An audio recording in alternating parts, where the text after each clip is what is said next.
While exploring the history of the university and the city of Padova, our eye has been caught by the incredibly beautiful astronomical clock in the central square.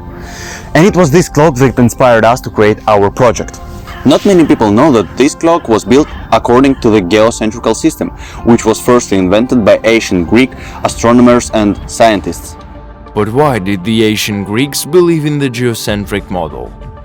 The geocentric model wasn't just a random guess, it was based on observations and the limited scientific knowledge of the time.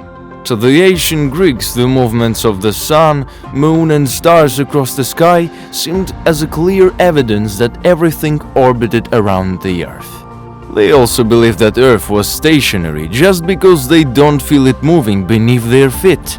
And this idea, combined with religious and philosophical views that placed Earth at the center of creation, made the geocentric model the dominant worldview for centuries. Unfortunately, because of the lack of knowledge in various sciences, ancient Greeks came to a wrong conclusion that the Earth was the center of the universe, and the Sun, Moon and all other planets revolved around it. This representation of the solar system was considered as the only correct one in medieval Europe and was actively supported by the Church. However, this model wasn't perfect. It required complex explanations like Ptolemy's epicycles, deferens and equants to account for the retrograde motion of planets. And well, the humanity needed, let's say, a hero.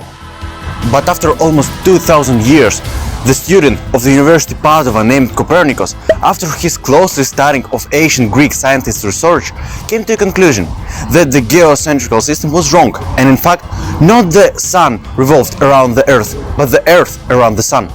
Copernicus came to the conclusion that the Earth moves around the Sun by studying ancient Greek astronomers.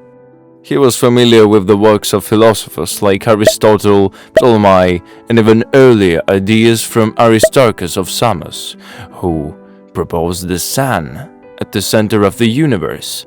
Though Aristarchus' idea was largely forgotten, Copernicus found it intriguing and began exploring it further.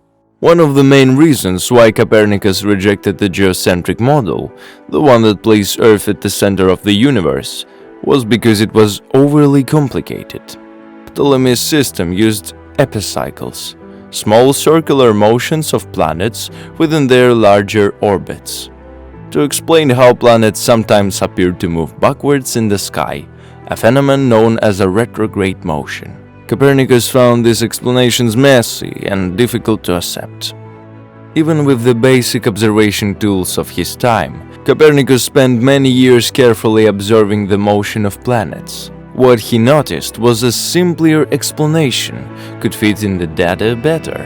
Instead of the Earth being stationary at the center, he realized that if Earth were in the motion, the behavior of planets would make it much more sense.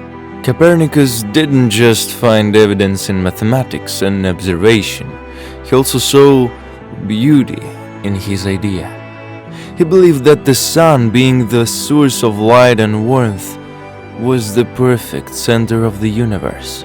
This wasn't just a scientific theory of him, but a philosophical vision of a balanced and harmonious cosmos. Copernicus published his groundbreaking work, named On the Revolutions of Heavenly Spheres, in 1543, the year of his death. With his discovery, Copernicus made a huge contribution to the science in general and to the astronomy in particular, but unfortunately his work was rejected for many years.